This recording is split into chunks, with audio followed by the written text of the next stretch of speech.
बार्शी शहरातील Upalai road Shendge plot येथे फार्मासिस्टची नोकरी करणाऱ्या महिलेचा भरदिवसा राहत्या घरी ओढणीने गळा आवळून चाकूने चेहऱ्यावर वार करून खून केला। संशयित आरोपी स्वतःहून पोलीस ठाण्यात हजर झाला आहे। ही घटना सोमवारी दिनांक 3 रोजी दुपारी 3 ते 5 च्या दरम्यान घडली। नीलम बालाजी निरफळ, वय 38, राहणार उपळाई रोड शेंडगे प्लॉट बार्शी असे खून झालेल्या महिलेचे नाव आहे।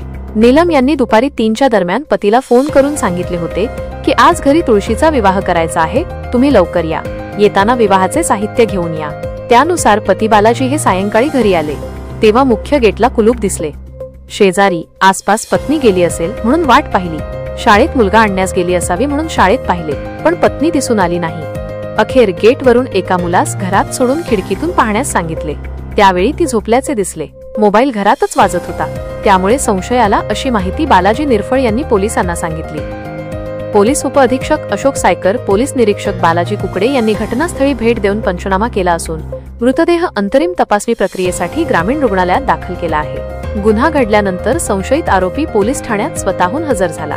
पोलिसांनी त्यास ताब्यात घेतले आहे। शहर पोलीस ठाण्यात रात्री उशिरापर्यंत गुन्हा दाखल करण्याचे काम सुरू होते।